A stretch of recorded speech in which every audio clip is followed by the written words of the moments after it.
आज मैं और आप सोचें कि क्या कभी जिंदगी में ऐसा दिन आया, कितनी बड़ी मुश्किल क्यों ना आ गई हो, कि 24 घंटे कुछ ना खाया हो, है रोजा रखा हो, इफ्तारी ना मिला हो। और ये 24 घंटे की बात नहीं हो रही है, 3 दिन हो चुके हैं। या कभी जिंदगी में कोई ऐसा दिन आया कि हमारे घर में आज खाने को एक दाना भी ना हो। अल्लाह पाक की रहमत से सबका इंतजाम हो जाता है, किसी का कम किसी का ज्यादा। लेकिन हमारे शिकवे कितने हैं, हमारी कंप्लेन्स कितनी हैं, हमारी नाशुक्रियां कितनी हैं। और अल्लाह के हबीब हैं सल्लल्लाहु अलैहि वसल्लम, आप वो हैं जिनके सबब कायनात बनी है। इन्नमा अना कासिबुन वल्लाहु युअती, बुखारी शरीफ की हदीस है। अल्लाह के नबी अलैहिस्सलाम फरमाते हैं, रब अता फरमाता है, मैं तकसीम करता हूं, मगर खुद आलम क्या है? गो पास कुछ रखते नहीं है, मगर दोनों जहानों की नेमतें हैं इनके खाली हाथों में। एक वाकया सुनाता हूं। हजरत अबू हुरैरा रदी अल्लाह तआला अन्हु साहबी रसूल हैं।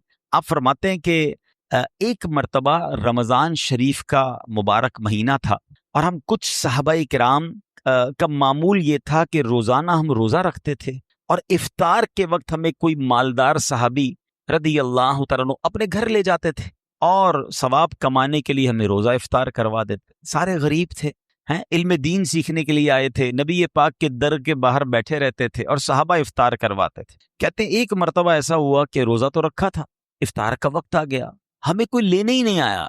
इफ्तार के वक्त किसी ने भी इफ्तार नहीं करवाया। कहते हैं बगैर खाए पिए पूरी रात गुजार दी। अगले दिन फिर रोजे की नीयत कर ली, यानी इफ्तार का खाना भी नहीं, सहरी भी नहीं, यकीनन पानी वगैरह पी लिया होगा, इफ्तार कर लिया, मगर कंटिन्यू बगैर खाए पिए दूसरा रोजा शुरू हो गया। दूसरा दिन गुजर गया, कोई नहीं आया, किसी ने खाना नहीं खिलाया, किसी ने दावत नहीं दी।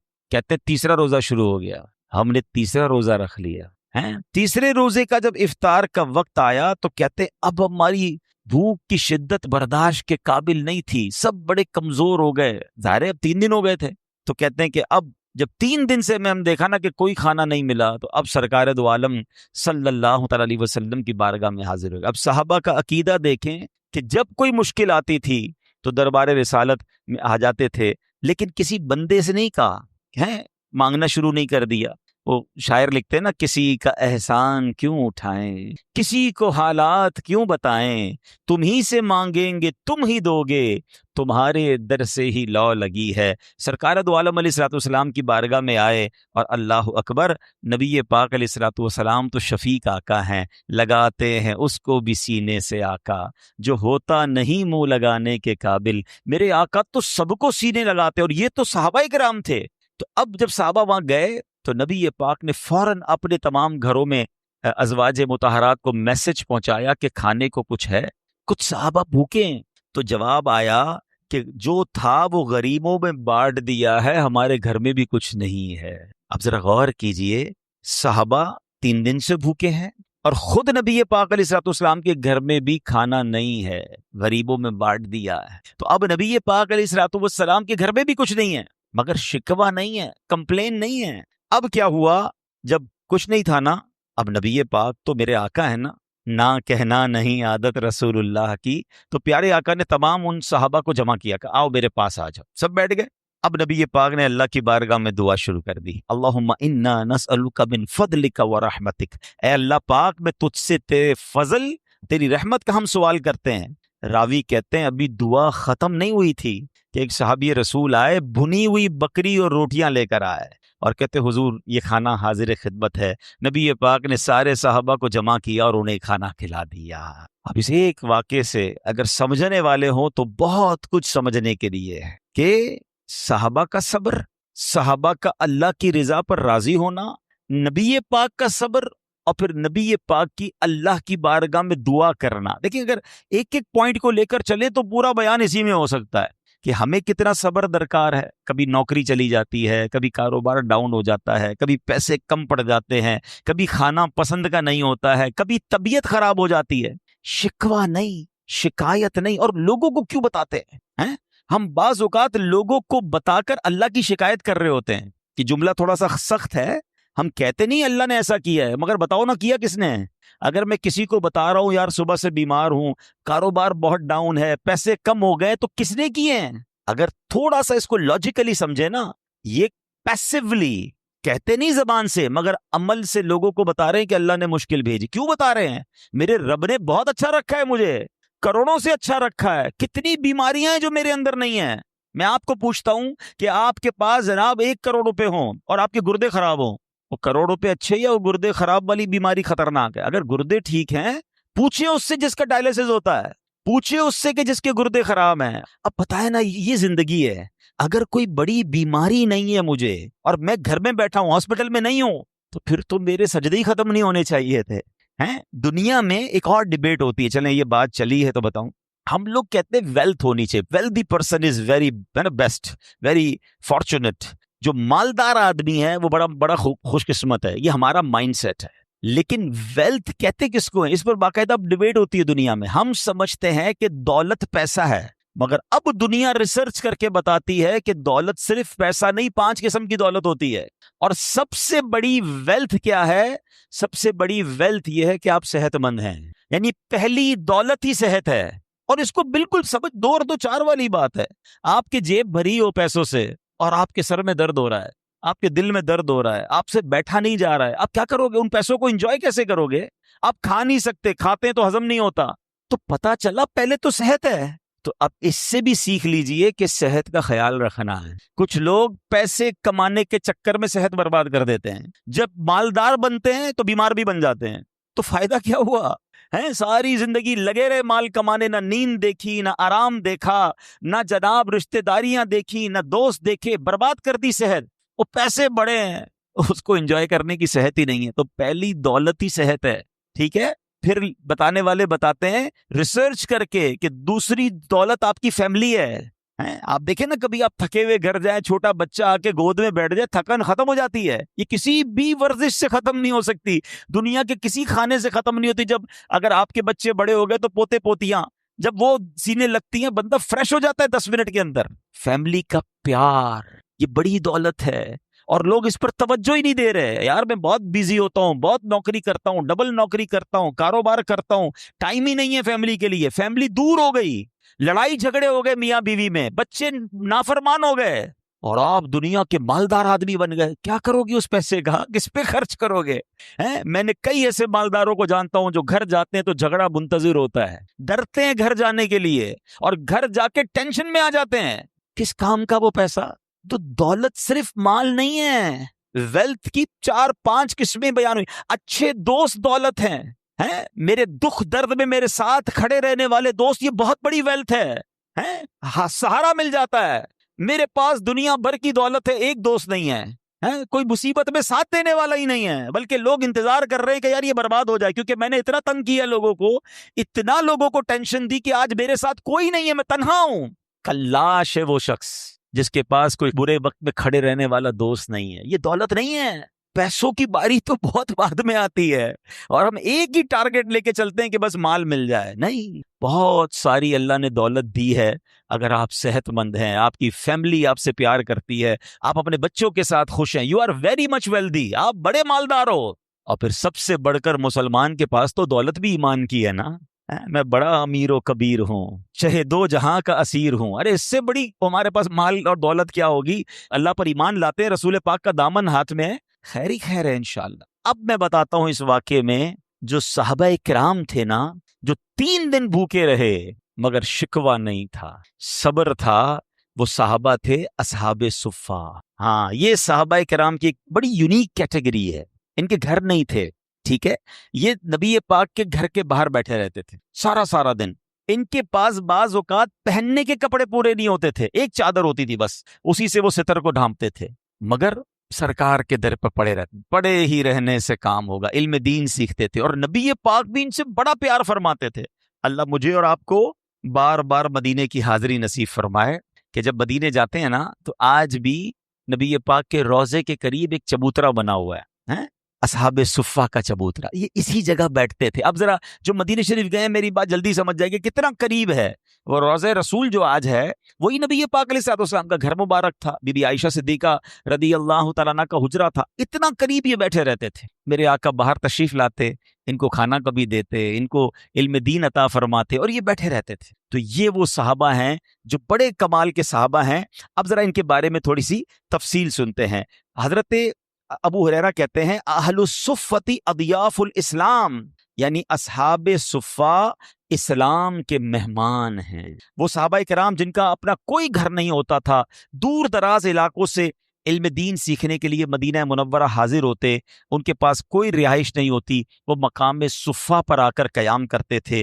दुनियावी लज्जतों से दूर, नफसानी ख्वाहिशात से पाक रहकर रात दिन यहीं रहते, इबादत करते, इल्म दीन सीखते और सिखाते और दीन की खिदमत में मसरूफ़ रहा करते थे। इनकी सुभान अल्लाह, इनकी किस्मत तो देखिए कि सारी दुनिया छोड़कर किसके दर पर डेरे जमाए हैं?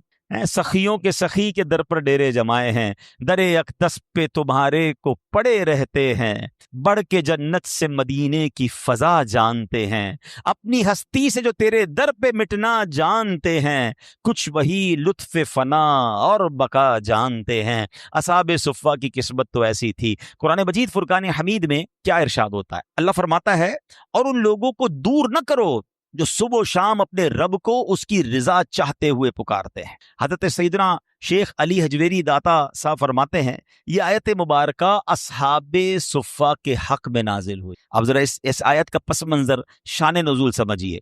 हुआ ये था कि एक मरतबा गैर मुस्लिमों ने देखा कि नबी पाक अलैहिस्सलाम के पास तो बड़े गैर मालदार गरीब से सहाबा बैठे हैं। अब जाहिर है जो गरीब होता है उसके कपड़े भी बड़े नॉर्मल से होते हैं, और असहाबे सुफ़्फ़ा के पास तो प्रॉपर ड्रेस भी नहीं होता था, इतने गरीब थे, एक चादर बाज़ औक़ात पहनते थे।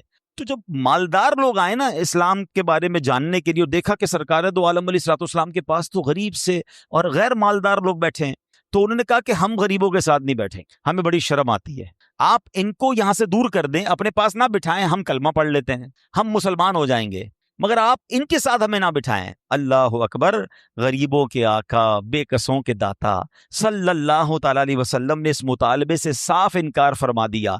इस पर यह आयत करीमा नाजिल हुई कि ए महबूब करीम, वो खुश नसीब नेक दिल मुसलमान जो सुबह शाम अल्लाह को पुकारते, इबादत करते हैं, सिर्फ और सिर्फ अल्लाह पाक की रिजा के तलबगार रहते हैं, इन्हें अपने से दूर मत फरमाइए। सुभान अल्लाह, जो तेरा हो गया खुदा का हुआ, जो खुदा का हुआ तेरा, हौसले क्यों घटे गरीबों के, है इरादा बढ़ा हुआ तेरा। सुभान अल्लाह। अब जरा गौर कीजिए, ये है मेरा और आपका इस्लाम, कि इस्लाम की इब्तिदा में भी गरीबों ने पहले इस्लाम कबूल किया। नबी पाक के साथ सहाबा बड़ी गुर्बत में रहते थे, मगर क्या खूबसूरत तालीम कुरान पाक की है कि महबूब, ये तो अल्लाह का जिक्र करने वाले हैं, इनको अपने आप से दूर ना कीजिए। और गैर मुस्लिमों का मुतालबा क्या था? गरीबों के साथ बैठने में शर्म आती है। मगर सच बताएं, क्या आज के मुसलमानों का भी ये अंदाज नहीं हो गया? थोड़े से पैसे आ जाएं, थोड़ा सा मकाम मिल जाए, अब हम कहते हैं यार मैं गरीबों के साथ बैठूंगा, इनके साथ बैठ के खाना खाऊंगा, मैं इनके साथ। यानी अब ऐसा भी बाज़ औक़ात हो जाता है कि माअल्लाह दीनी इज्तिमात में भी अगर गरीब लोग ज्यादा जमा हैं तो मालदारों को बैठने में तकलीफ होती है। मुझे बताओ ना, फिर तकब्बुर किस शय का नाम है? What is the meaning of proud? तकब्बुर का माना ही तो यही है कि बंदा किसी को अपने आप से जलील समझे, हक कमतर समझे, अपने आप को सुपीरियर समझना। कभी भी दिमाग में ये बात मत लाइएगा, ये गैर मुस्लिमों का तरीका था, बल्कि सच्ची बात है ये तो शैतान का तरीका है ना। हजरत आदम अलैहिस्सलाम को जब शैतान ने सजदा नहीं किया था तो क्या किया था? उसने एक ही तो जुमला कहा था, अना खैरुम मिन, अल्लाह मैं इससे बेहतर हूं, अल्लाह तूने मुझे आग से बनाया, आदम को मिट्टी से बनाया, मैं बेहतर हूं।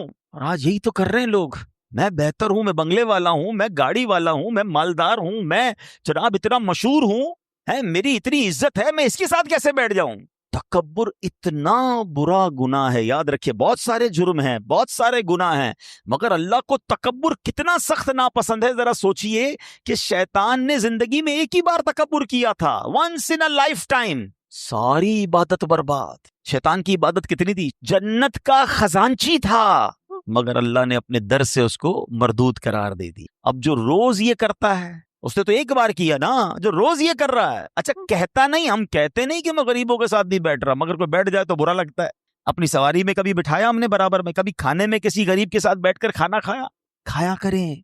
यानी अगर मैं आपको एक तरीका बताता हूं, कहते हैं ना कि अंदर अगर इन्फेक्शन है, बीमारी का मालूम करना हो तो फिर टेस्ट कराना पड़ता है ना कि है भी कि नहीं। मैं आपको टेस्ट, सिंपल टेस्ट बता देता हूं कि जब भी किसी गरीब के साथ बैठने में तकलीफ हो ना, समझ लो अंदर इन्फेक्शन है। तकलीफ क्यों हो रही है?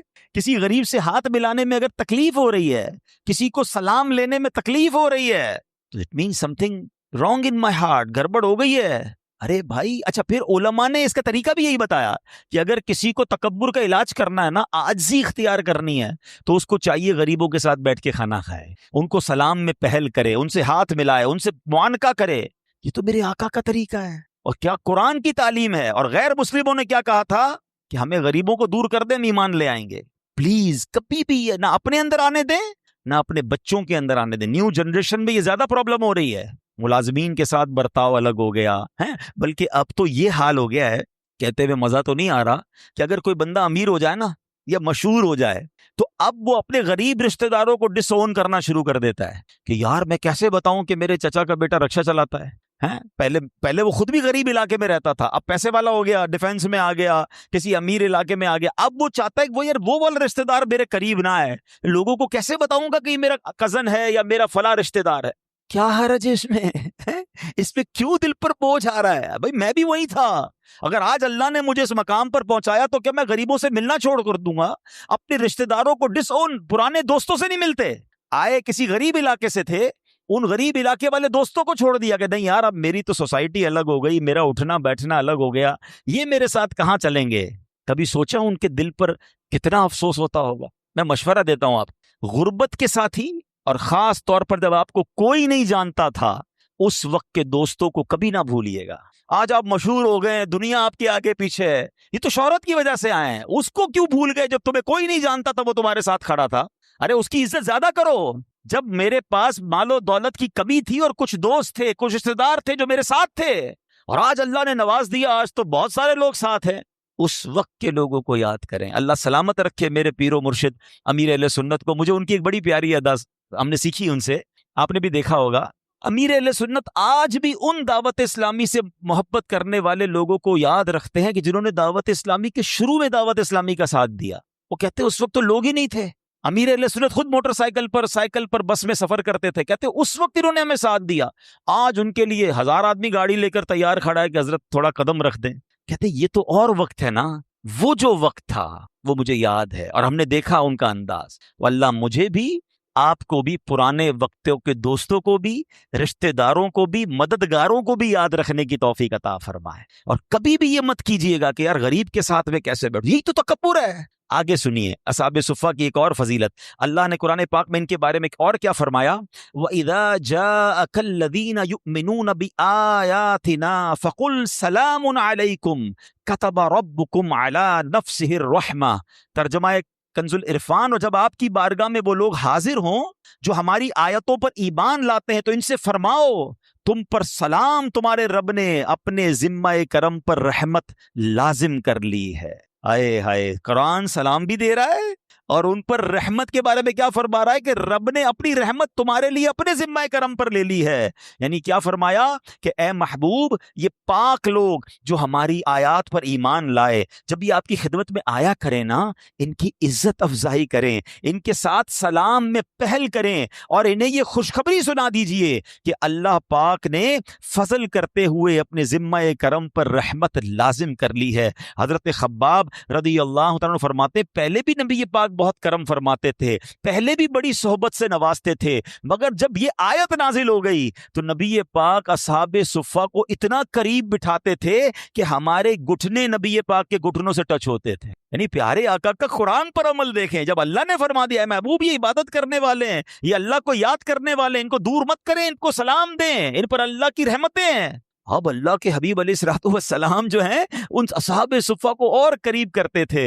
वो शायर लिखते हैं ना, जब तक बिके न थे तो कोई पूछता न था, तुमने खरीद कर मुझे अनमोल कर दिया। एक और मकाम पर रब्बे करीम ने असहाबे सुफ़ा की शान बयान की। आप देखें ये कैसे साबरीन सहाबा हैं। मैं 2 आयतें सुना चुका हूं, अब तीसरी आयत सुनिए जिनका जिक्र कुरान में है, जिनके फजाइल कुरान में है। अल्लाह कुरान में बयान फरमाता है, बिस्मिल्लाहिर्रहमानिर्रहीम, वस्बिर नफ्सका मअल्लज़ीना यदऊना रब्बहुम बिलगदाती वलअशिय्यि युरीदूना वजहहु वला तअदु ऐनाका अन्हुम। आसान तर्जुमा कुरान कंजुल इरफान। और अपनी जान को उन लोगों के साथ मानूस रख, अल्लाह अपने हबीब से क्या फरमा रहा है?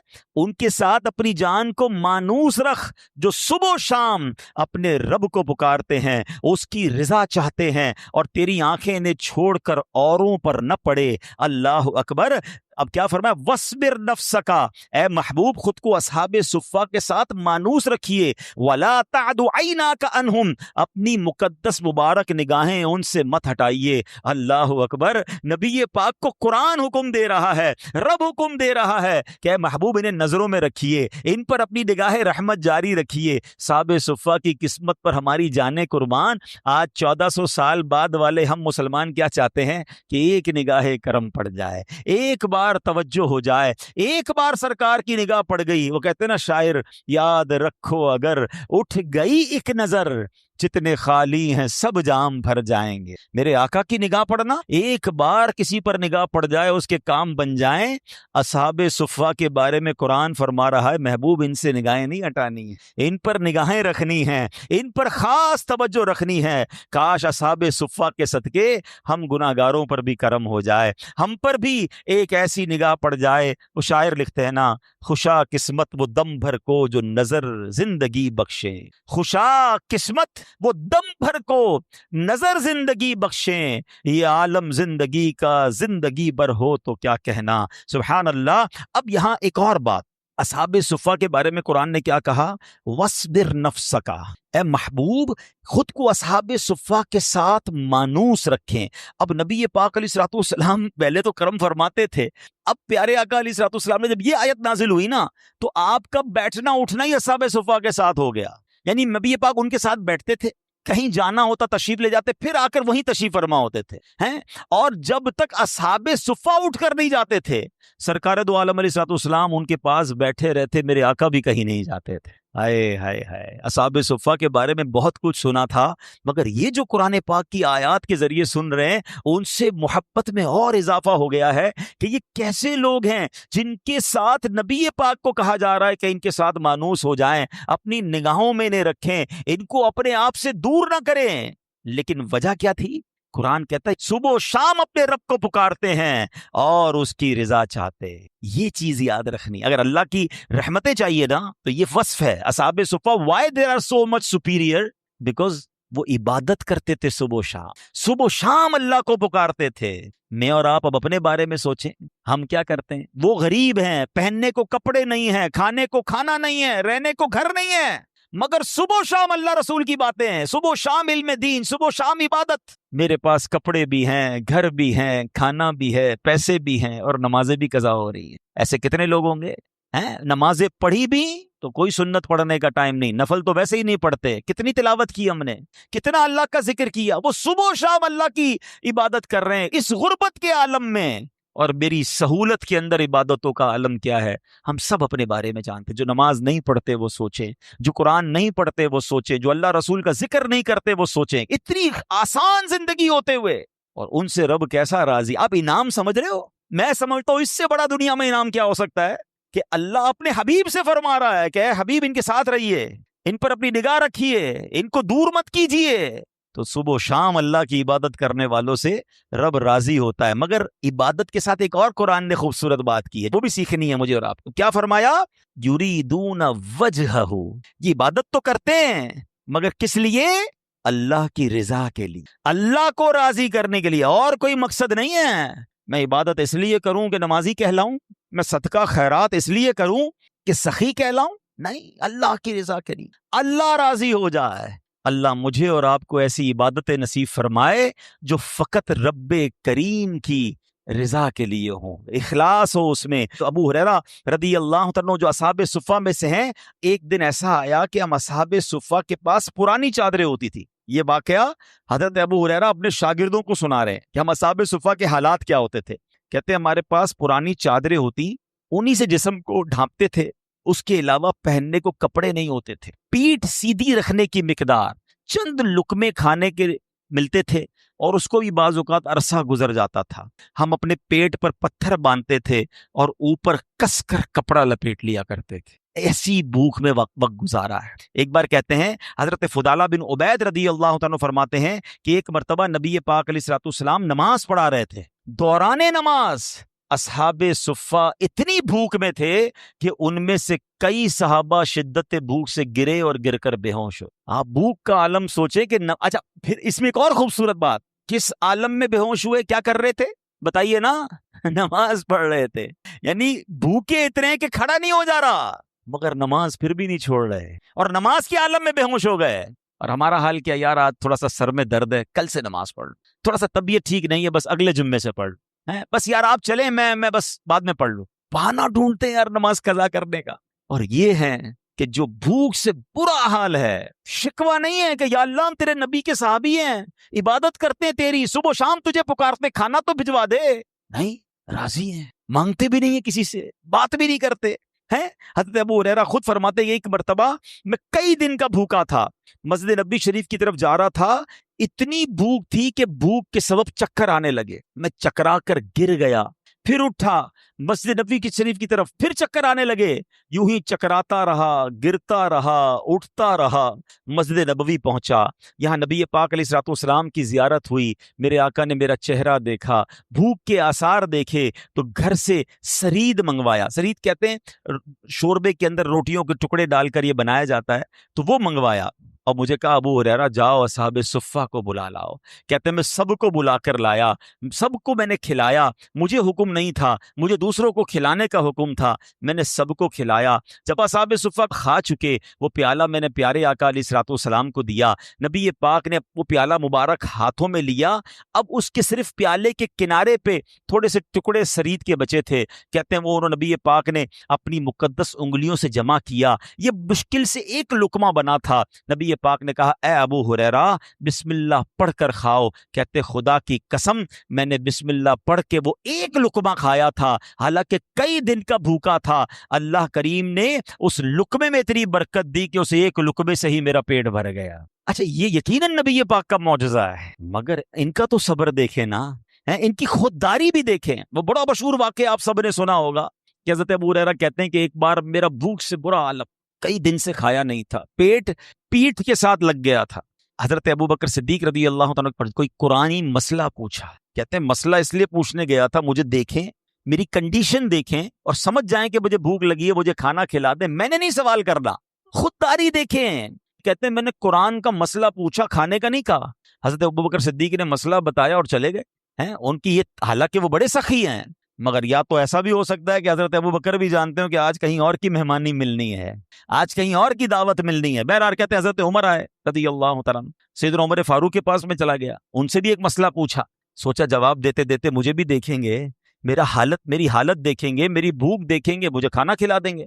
हजरत उमर ने भी मसला बताया और तशरीफ ले गए। कहते मैं हैरान हो गया। बहरहाल अब सरकार दो आलम अलैहिस्सलाम की बारगाह में हाजिर हुआ। कहते सुभान अल्लाह, मेरे आका तो दिल के हालात भी जानते हैं ना। जब नबी पाक के पास गया तो आका ने देख लिया कि मैं बहुत शदीद भूख में हूं। प्यारे आका ने फरमाया ए अबू हुरैरा, अपने घर पे मालूमात की, कुछ खाने को है। अब देखिए ये दूसरा तीसरा वाकया है। एक बारी में नबी पाक ने घर पे मालूम किया तो कुछ खाने को नहीं था। जब पहला वाकया मैंने सुनाया तो उसमें दुआ की तो अल्लाह करीम ने खाने का इंतजाम फरमाया। दूसरे वाकये में नबी पाक ने सुरीद मंगवाई, सब असहाबे सुफ़ा को खिलाया। सैयदना अबू हुरैरा को एक ही निवाला मिला, अल्लाह ने उस एक निवाले से उनका पेट भर दिया। तीसरा वाकया मैं आपको सुना रहा हूं। तो नबी पाक ने अपने घर पे पूछा कि कुछ है खाने को, तो कहा अभी अभी एक सहाबी रसूल दूध का प्याला देकर गए हैं। मेरे आका ने कहा ए अबू हुरैरा सारे ही असहाबे सुफ़ा को ले आओ। अच्छा, कहते मैं हैरान, इतनी मुझे भूख लगी है, प्याला एक दूध का है, 70 साहबा कैसे पिएंगे? लेकिन हुक्म था नबी पाक अलैहिस्सलाम का। कहते मैं ले आया। अच्छा, ये कभी कभी हमें इसकी थोड़ी सी प्रैक्टिस हुई होगी कि हमें शदीद भूख लगी हो और हमें ही कोई खड़ा कर दे कि लोगों को खाना खिलाएं। बंदा कहे पहले मुझे भूख लगी है, मैं दूसरों को खिलाऊं, खुद कब खाऊं? अच्छा, हमें तो ये पता होता कि बिरयानी की देग है, खिलाने के बाद मुझे भी मिल जाएगी, मगर यहाँ तो वो एक प्याला देख रहे थे।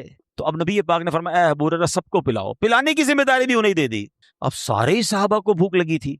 एक एक करके सहाबी बिस्मिल्लाह पढ़ते और पेट भरकर दूध पीते।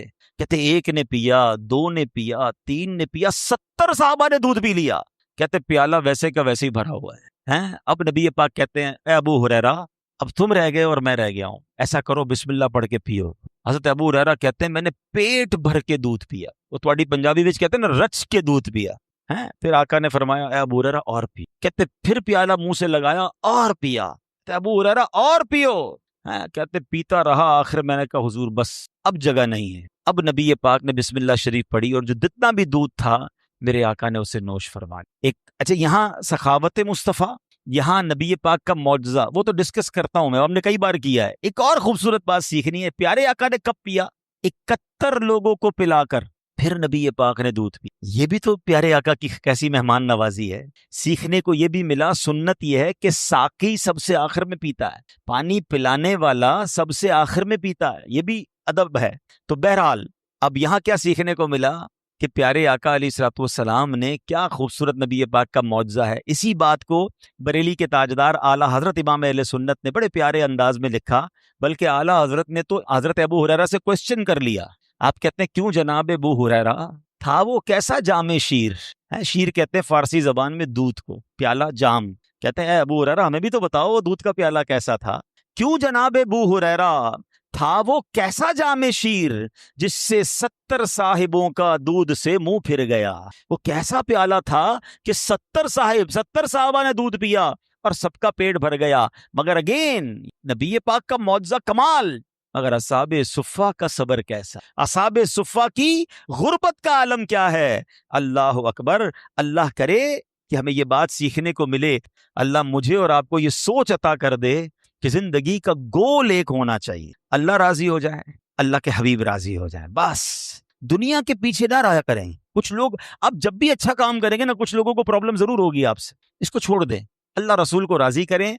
इंशाअल्लाह एक वक्त आएगा अल्लाह अपने बंदों को भी राजी कर देगा। अल्लाह मुझे और आपको शरीयत के तकाजों के मुताबिक जिंदगी गुजारने की तौफीक अता फरमाए। सल्लू अलल हबीब सल्लल्लाहु